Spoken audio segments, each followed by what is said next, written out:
Hello everyone, welcome to From the Star Wars Home Video Library. I'm your host Nathan P. Butler. We continue this time with our look at The Clone Wars, but before we can get to any of the complete season sets, we've got some oddballs that we're going to be taking a look at here.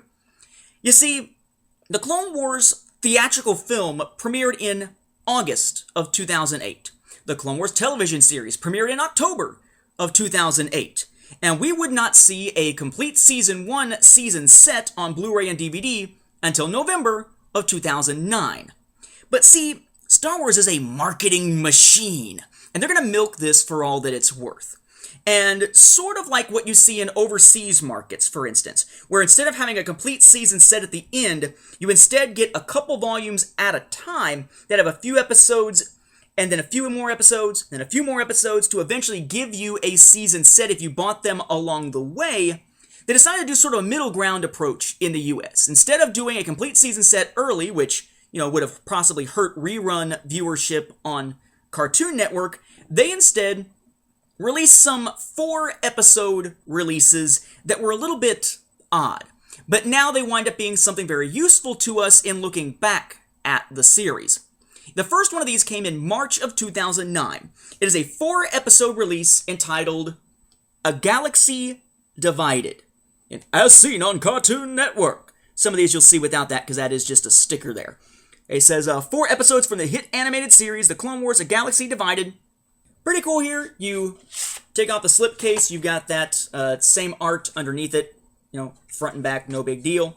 On the inside, no insert or anything, and then the Galaxy Divided disc there with Grievous and Rex and Yoda there, which is kind of neat. This includes 4 episodes, as I mentioned. It includes Ambush, which was the first episode aired of Season 1.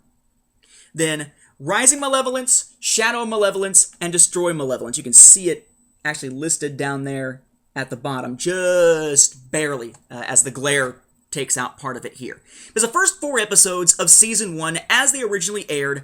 They've been aired for a while at the time that this is being released, so it's just kind of a, hey, let's see what people will buy. You want your Clone Wars? We'll give you a little bit, knowing that eventually you will again buy these episodes all over again when it comes time for the complete Season 1. Welcome to Star Wars Home Video Marketing. Then a few months later, in September of 2009, just 2 months shy of getting a complete season set, we get Clone Commandos. No slipcase on this one, just a regular DVD case. Here again, 4 episodes from the hit animated series.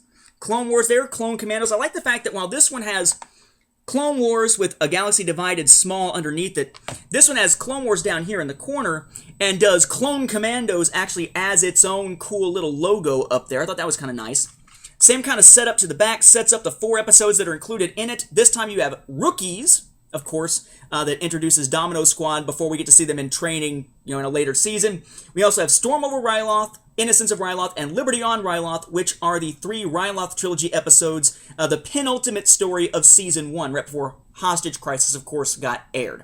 In this case, again, on the inside, you don't have any insert or anything, and you've got, right there, Clone Commandos there with Rex off to the side. Now, as far as extras go, there really aren't any to speak of on either of these. A Galaxy Divided has literally none. Clone Commandos only has one, if you want to call it a bonus feature, and that's just that it has a trailer for the video game Republic Heroes on it. Otherwise, no bonus features to speak of whatsoever. But in a sense, the episodes themselves become the bonus features that we care about here.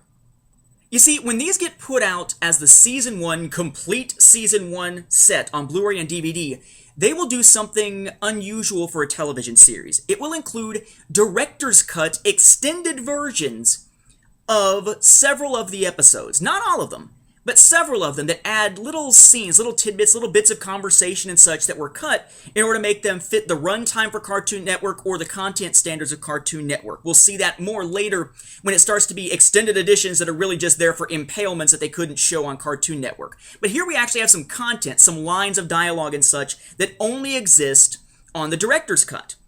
What that means, though, is that before they released those season sets, any other time that we got the episodes of the Clone Wars, say on iTunes or here, they were in a different form.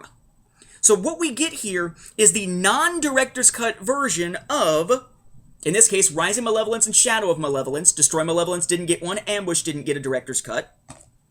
And on this disc, all 4 of them get director's cuts on the season set, so here we get 4 original, unaltered editions of episodes of The Clone Wars. In fact, between these two, the only episode of The Clone Wars from Season 1 that gets a director's cut on the Season 1 set that doesn't have an original release, thankfully, on DVD is Lair of Grievous. And fortunately, Lair of Grievous did get a release in its non-director's cut form on iTunes. So at least there's that version of it floating around out there for those of us who bought the seasons as they were being released on television through iTunes.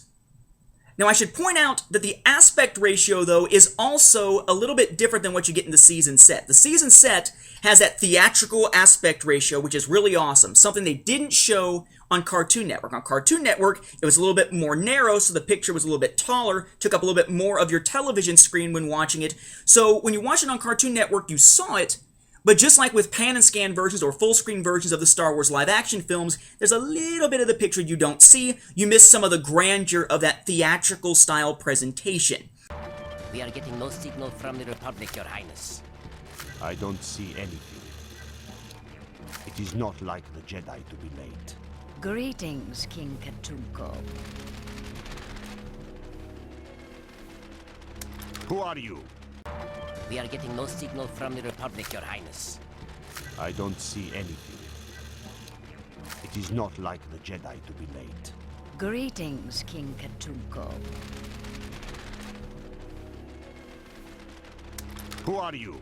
Well, again, these come out before the season sets, so these have the original Cartoon Network aspect ratio and the aspect ratio of the original iTunes releases, not the aspect ratio that is theatrical in style from Season 1's complete season set. So in that sense, not all that great. It's not quite as theatrical looking because it's not quite as wide of a widescreen presentation. Now, this set says it is a standard version, presented in a format preserving the aspect ratio of its original television exhibition. This one says it is widescreen format, or widescreen version, presented in a matted widescreen format preserving the aspect ratio of its original television exhibition, enhanced for widescreen TVs. Bull crap. Enhanced for widescreen TVs? My ass. It's not. And standard, if you take the descriptions for both of these and mix them together, you kind of get what you actually get. So let me explain in case you're looking for these and are going to wind up disappointed. Okay? Not only is this in the aspect ratio of the original airing on Cartoon Network, which is the same as the iTunes release. Okay? Unlike the iTunes release, which is just, if you open up, let's say, an iTunes or QuickTime, it is just the picture of the show. These are basically letterboxed. Okay? And you may recall what that means when we were talking about the 2006 and 2008 classic trilogy sets that have those bonus DVDs that have the original unaltered versions of the films on them. That basically a letterbox version, as opposed to a standard modern widescreen edition, means that yes, you've got your widescreen presentation of the film, and it's got the black bars on top and bottom. But that is not your TV adding the black bars on top or bottom, or your player adding the bars on top and bottom, so that basically if you have a widescreen television, the bars won't be there, you'll get the entire widescreen image. No. This is more like a standard letterboxed VHS tape back in the day, in that it is a 16:9 image for a regular television screen. Okay? And in that 16:9 image, there's the image of the show, and there's the black bars on top and bottom built into that 16:9 picture. So when you play either of these on a standard television, looks just fine. Standard 16:9 TV, it's widescreen, takes up the entire width of the screen, black bars on top and bottom, no big deal. Just like an old letterboxed VHS, just like those bonus DVDs from 2006 and 2008 for the classic trilogy. But if you try to play these on an HD television, anything that is a widescreen TV, without the zoom feature, you are stuck. Because instead of giving you the widescreen presentation across your entire television, like if you got it on iTunes and played it through Apple TV or something, like if you watched it on Cartoon Network, instead, you get a 16:9 picture, the image, with your black bars on top and bottom, but then on the sides, huge sections of black, because this isn't designed to fit the width of your television. It's designed to fit the width of a standard TV of 16:9. it's got to make up the space somehow and just dump black on either side. The fact that this says it is a widescreen version enhanced for widescreen TVs is false marketing. It is not enhanced for widescreen TVs. It's freaking pan and scan. You're simply screwed. So I don't know which one tells the truth more clearly. This one at least says it's a matted widescreen format with the aspect ratio of the show, so you can kind of get the sense that it's letterbox, but then it says it's enhanced for widescreen televisions, which is false. And this one says standard version presented to include the aspect ratio of its original television exposition, and yes, it does, but that original format wasn't standard size. The original format was widescreen. It's letterboxed as well. So these are not particularly good releases, but they will do us credit. And do credit to the series because these releases will allow us, when looking at the Season 1 set, to compare the director's cut versions of these episodes with their original format versions. But that's not the last time we're going to see these unaltered, letterboxed versions of some of these episodes show up outside of a Season 1 set. But for those, I have to check out our upcoming episodes here. With that, we'll wrap up this episode. Thank you for watching, and may the Force be with the home video viewers.